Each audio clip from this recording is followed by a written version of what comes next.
बिस्मिल्लाहिर्रहमानिर्रहीम। अस्सलाम वालेकुम माय डियर स्टूडेंट्स। तो आज क्लास 7th के लिए हमारा एक नया चैप्टर है, वो करेंगे हम आज कॉन्ग्रुएंसी ऑफ ट्रायंगल। तो इसका इंट्रोडक्शन थोड़ा सा मैं आपको बताऊंगी कि कॉन्ग्रुएंट कैसे किसी ट्रायंगल को हम कह सकते हैं कि ये एक दूसरे के कॉन्ग्रुएंट है। तो ये दो ऑब्जेक्ट्स के बीच में हम बता सकते हैं कि हाँ कॉन्ग्रुएंट है या नहीं है। तो अब हमें क्या करना है, इसके लिए आप अपनी बुक पे भी थोड़ा सा वहाँ पे इंट्रोडक्शन दिया है और बहुत अच्छे से समझाया हुआ है। तो आप अगर अपनी बुक पे भी देखेंगे तो आपको इजीली समझ आ जाएगा। जैसे ये है, आपको यहाँ पे पहले ये दो स्टैम्प दी हुई हैं, यहाँ पे सेम स्टैम्प हैं दोनों। तो ये है कि अब ये दोनों एक दूसरे की कॉन्ग्रुएंट हैं। जब दो चीजें, जब दो ऑब्जेक्ट्स आपस में दोनों सेम होंगे इन साइज में और शेप में, जब उन दोनों का साइज और शेप बिल्कुल सेम होगा तो वो एक दूसरे के कॉन्ग्रुएंट होती है। ऐसे यहाँ पे कुछ और चीजें भी दी हुई हैं, आप इनको पढ़ोगे अच्छे से तो आपको अच्छे से, जैसे यहाँ पे लिखा हुआ है, ठीक है, ये आपके पास ऑब्जेक्ट भी है और लिखा हुआ है shaving blades of the same company, ठीक है, तो वो आपस में कॉन्ग्रुएंट होंगे। जैसे वो यहाँ पर sheets of same letter pad, जैसे ये दिखाया हुआ है, एक ही लेटर पैड के जब दो शीट्स हमने लिए या सेम लेटर पैड के दो शीट हम लेंगे तो दैट मीन्स वो भी आपस में क्या होंगे, कॉन्ग्रुएंट होंगे। तो ऐसे यहाँ पे बिस्किट्स जब हम लेंगे सेम पैकेट के तो वो भी कॉन्ग्रुएंट है। तो सेम चीजें, जब भी सेम ऑब्जेक्ट्स कोई भी हमारे पास होंगे तो वो एक दूसरे के क्या होंगे, कॉन्ग्रुएंट होंगे। तो लेकिन ये सिर्फ आपको याद रखना है कि ये हम दो ऑब्जेक्ट्स के बीच में कंपैरिजन कर सकते हैं कि क्या ये आपस में कॉन्ग्रुएंट है या नहीं है। अब ट्रायंगल की बात हो रही है तो ट्रायंगल में हम कैसे पता चलेंगे, हमारे पास ट्रायंगल जो है वो कैसे बनती है, बोलो कि लाइन सेगमेंट से मिलकर बनती है ना। कोई भी शेप जब हम बनाते हैं तो वो लाइन सेगमेंट मिलकर कोई भी शेप हम बना सकते हैं। तो सबसे पहले हमारे पास हमने लिखा कि हाँ क्या होना चाहिए, हमारे पास वो कोई भी ऑब्जेक्ट जो है वो सेम होना चाहिए, सेम साइज में और शेप उन दोनों की सेम होना चाहिए, तब वो आपस में कॉन्ग्रुएंट होंगे। एंड नेक्स्ट लाइन सेगमेंट, अगर हमारे पास कोई भी लाइन सेगमेंट है तो हम कैसे बता सकते हैं कि एक दूसरे के कॉन्ग्रुएंट है, तो हमें उनकी लेंथ चेक करनी है, ठीक है। तो हम उनकी लेंथ मेजर करेंगे और मेजर करने के बाद हमें ये पता चल जाएगा कि हाँ अगर वो सेम है, अगर थोड़ा सा भी फर्क है ऊपर नीचे का तो वो कॉन्ग्रुएंट नहीं है। तो अगर वो सेम है तो बिल्कुल हम बता सकते हैं कि वो कॉन्ग्रुएंट है। जैसे यहाँ पे मैंने दो लाइन सेगमेंट ली तो ये यहाँ पे ली मैंने, तो ऐसा नहीं है कि हाँ अगर सेम मतलब वो एक जगह पे या ऐसे रखी होंगी तो तब हम बोलेंगे ये कॉन्ग्रुएंट है। अगर एक लाइन ऐसे है, ठीक है, और दूसरी लाइन सेगमेंट जो है वो ऐसे है, हमें सिर्फ इनका मेजर चेक करना है, लेंथ चेक करनी है। अगर ये लेंथ में हमारे पास सेम है तो दैट मीन ये कॉन्ग्रुएंट है। तो ये मैटर नहीं करता है कि वो किस पोजीशन पे है, कहाँ पे नहीं है, ठीक है। तो उसके बाद नंबर 3 हमारे पास एंगल है। एंगल के लिए हमें एंगल चेक करना है। हमारे पास एंगल जब हमें किसी भी दो लाइन सेगमेंट के बीच में एंगल बनता है, तो जब भी हमारे पास एंगल जो है वो सेम है, हमें लाइन सेगमेंट को तब नहीं देखना है। जैसे अगर मैं बोलूंगी कि यहाँ पे अगर देखेंगे तो ये लाइन बहुत बड़ी है, ये यहाँ पे ये लाइन बहुत छोटी है, लेकिन हम एंगल का मेजर देख रहे हैं 20 डिग्री है, 20 डिग्री है, दैट मीन्स तो दोनों जो है आपस में क्या है, ये कॉन्ग्रुएंट हैं। तो अब इसीलिए हमारे पास जो ट्रायंगल हमें चेक करना है, क्या ट्रायंगल के लिए हमारे पास यहाँ पे क्या है, कुछ हमारे पास क्राइटेरिया है, ठीक है। तो उस क्राइटेरिया के तहत हम चेक कर सकते हैं कि क्या ये दोनों ट्रायंगल जो है कॉन्ग्रुएंट है या नहीं है। क्या है हमारे पास TERI, ठीक है।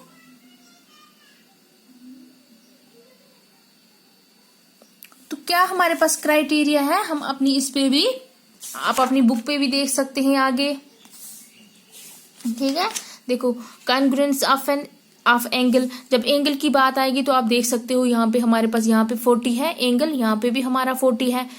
वट एवर यहाँ पे हमारी आपकी लाइन सेगमेंट कहाँ जा रही है, आपकी लाइन कहाँ जा रही है, ये आपको नहीं पूछ रहा है। अगर जैसे यहाँ पे इन दोनों के बीच में यहाँ पे ये 30 है एंड ये 40 है तो ये दोनों आपस में कॉन्ग्रुएंट नहीं है। तो ऐसे ही हम एंगल का आसानी से चेक कर सकते हैं।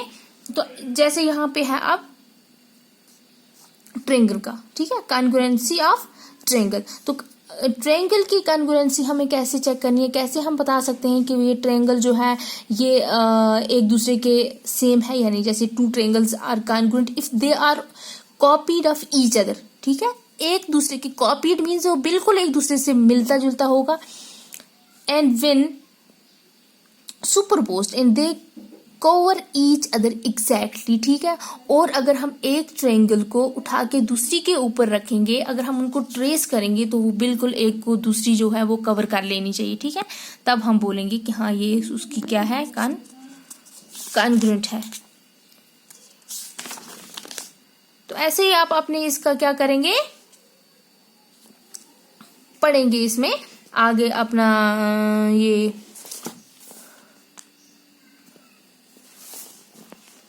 तब जाके आपको इसमें भी आपको समझ आ जाएगा कि क्राइटेरिया क्या है। तो हमारे पास अब हमारे पास आता है क्राइटेरिया, ट्रायंगल का क्राइटेरिया हमारे पास क्या है, ठीक है।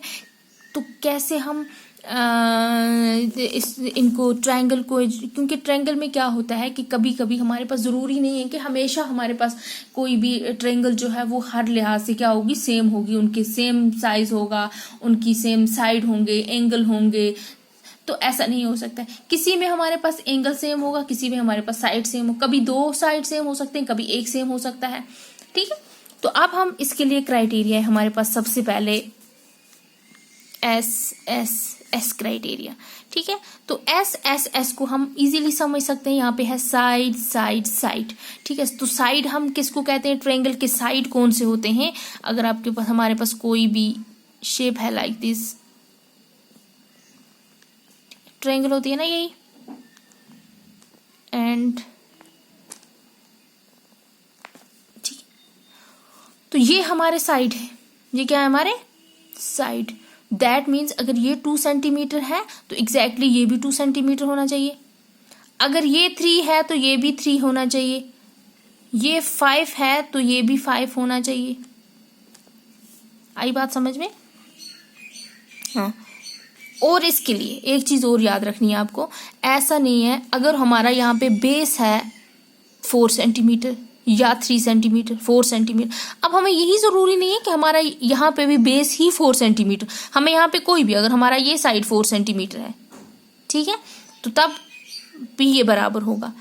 मतलब कोई भी साइड इनके, एक साइड दूसरे के कॉन्ग्रुएंट होगा, मतलब सेम होगा, दूसरा भी सेम है, अगर तीसरा भी सेम है, अगर तीनों साइड लेंथ में जो है उनकी मेजरमेंट सेम है, तो दैट मीन्स वहां पे हम बोलेंगे हाँ ये जो क्राइटेरिया है SSA, ये जो ट्रायंगल्स हैं ये अंडर SSA के आती हैं, SSS के आती हैं, ये जो है साइड साइड साइड क्राइटेरिया जो है फॉलो करता है। और हम बोलेंगे कि ये दोनों ट्रायंगल आपस में क्या है, कॉन्ग्रुएंट है, ठीक है। जब दो ट्रायंगल के साइड सेम होंगे तो तब तीनों साइड, ठीक है, एक साइड की बात नहीं हो रही है यहाँ पे, दो साइड की बात नहीं हो रही है, तीनों साइड जब बराबर होंगे। हम यहाँ पे हमारे पास एंगल वट एवर, किसी का एंगल 30 है, 40 है, या किसी का दूसरा एंगल के साथ अभी आपको कुछ नहीं करना है।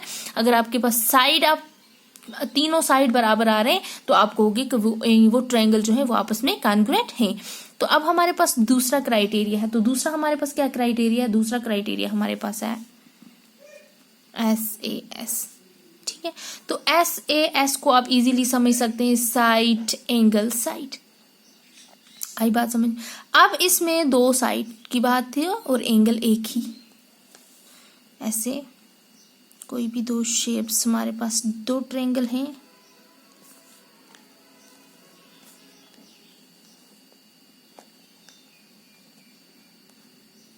ठीक है। तो अब हमें क्या करना है, जब हमें SAS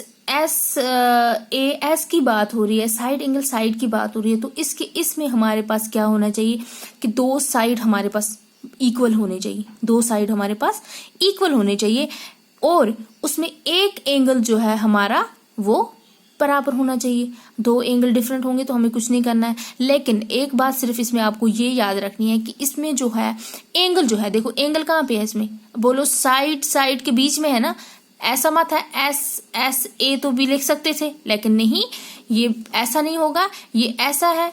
इसका ये मतलब है जो एंगल है ये इंक्लूडेड एंगल होना चाहिए, मतलब दोनों ट्रायंगल के बीच में, दोनों जो साइड और साइड आएंगे, साइड के बीच में जो एंगल हमारा होगा उसी के, तभी हम बता सकते वही सेम होना चाहिए, तब हम बोलेंगे कि ये आपस में कॉन्ग्रुएंट है। अगर हमारे पास ये साइड इसके बराबर है ये इसके बराबर है, तो दैट मीन्स ये वाला एंगल जो हमारा आ रहा है ये कॉन्ग्रुएंट होना चाहिए। अगर ये 20 है तो ये भी 20 होना चाहिए, ठीक है। अगर ये दोनों सेम है, अगर हमारा एक एंगल यहाँ पे आ रहा है 20, अगर ये एंगल 20, सपोज अगर ये 20 एंगल अभी यहाँ पे आएगा और एक यहाँ पे आएगा, तो तब हम नहीं कहेंगे कि ये कॉन्ग्रुएंट है, ठीक है। तो हम तभी इसको बता सकते हैं जब हमारा एंगल जो है वो इंक्लूडेड एंगल होगा, ठीक है। दोनों साइड के बीच वाला जो एंगल होगा, दोनों ट्रायंगल के बीच में जब वो एंगल आ रहा होगा, तब हम बोलेंगे कि हाँ यही एंगल जो है, ये ट्रायंगल जो है तो आपस में कॉन्ग्रुएंट है। आया आपको समझ इंक्लूडेड एंगल का? सपोज अगर ऐसे है कोई भी ट्रायंगल, ठीक है ना, अगर हमारे पास साइड हमारे सेम आ रहे हैं, कोई साइड हमारा यहाँ पे है, जैसे अगर इस टाइम एक साइड यहाँ का सेम है, दूसरा साइड ये सेम है, ठीक है ना, समझ रहे हैं ना बात। और उसके बाद अगर हमारा ये साइड सेम है और ये साइड सेम है, ठीक है, अब हम बोलेंगे जो हमारा ट्रायंगल है, जो हमारा एंगल है, इंक्लूडेड एंगल मीन्स वो हमारा ये होना चाहिए, कौन सा, ये होना चाहिए। लेकिन अगर एक का ये होगा दूसरे का ये होगा, तो तब हम क्या बोलेंगे, अगर इसमें ये एंगल आ रहा है और यहाँ से ये एंगल आ रहा है, ठीक है, साइड तो दोनों सेम है, वहां से तो एक आ रहा है, लेकिन दूसरे साइड से हमारा जो एंगल है वो इंक्लूडेड एंगल नहीं है, तो हम कहेंगे ये दोनों ट्रायंगल्स आपस में ये कॉन्ग्रुएंट नहीं है। आया अब आपको समझ? नेक्स्ट लास्ट वाला है हमारा एक और, ठीक है, ये ऐसे है ASA, angle side angle same like this. इसी की तरह अब यहाँ पे पहले साइड था, अब यहाँ पे एंगल और एंगल है। इसमें हमें क्या करना चाहिए, क्या हमें देखना है इसके लिए, बस इसमें भी हमें वही देखना है, हमारे पास दो एंगल जो है वो सेम होने चाहिए। क्या होने चाहिए? दो एंगल सेम होने चाहिए, कोई भी दो एंगल। जब हमारे पास, अगर हमारे पास एक ही एंगल सेम है और ये एंगल सेम है, इसका ये एंगल और इसका ये एंगल, जैसे यहाँ पे भी है 20 और यहाँ पे हम ले लेते हैं 40, ठीक है, और यहाँ पे ये है हमारा 20 और 40 और 20 कुछ भी आप जहाँ पे भी लेंगे। लेकिन अब ऐसा है कि इसका भी इंक्लूडेड साइड हमारा जो है वो सेम होना चाहिए, ठीक है, इंक्लूडेड एंगल आना चाहिए। एंगल और एंगल के बीच में जो साइड होगा वो हमारा सेम होना चाहिए। दिस एंड सॉरी ये नहीं, ये, ठीक है, आ रहा है समझ? अगर ये एक यहाँ से एक साइड ये आएगा सेम, दूसरा साइड ये होगा, या इधर से आप रखोगे तो हम बोलेंगे ये जो है आपस में कॉन्ग्रुएंट नहीं है। लेकिन हमारे पास एंगल दो सेम होने चाहिए और उसका साइड जो है, उन दोनों का इंक्लूडेड साइड जो है जब वो होगा, तो तब हम बोलेंगे कि ये जो ट्रायंगल्स हैं ये आपस में कॉन्ग्रुएंट हैं, ठीक है। तो ये था हमारा थोड़ा सा इंट्रोडक्शन किसके बारे में, कॉन्ग्रुएंसी ऑफ ए ट्रायंगल के बारे में। तो कॉन्ग्रुएंसी ऑफ ए ट्रायंगल बस सिर्फ 3 क्राइटेरिया हैं जो आपको याद रखने हैं, SSS वाला और ASS, ठीक है। आपको गिवन होगा तब, ठीक है, दिया होगा, आपके क्वेश्चन वैसा ही होगा, तो तब आपको बताना होगा कि हाँ ये आपस में, हाँ जब आप इसको पढ़ोगे ना, आगे ये एग्जाम्पल दी हुई है कुछ बुक पे, तो अब आगे जाओगे तो आपको अगर ज्यादा नहीं आएगा, थोड़ा बहुत समझ आपको आ जाएगा। यहाँ पे दिया होगा SAS गेम्स, ये वाली गेम यहाँ पे खेली हुई है, तो आप इसको देख के इजीली आप समझ सकते हैं कि ये हमें कैसे इसको समझना है, ठीक है। तो इस टाइम के लिए इतना ही। तो इंशाल्लाह अभी हम करेंगे एक्सरसाइज, इसकी करेंगे पहली एक्सरसाइज, तो फिर उसके बाद देखते हैं नेक्स्ट क्या होता है। ओके, अल्लाह हाफिज।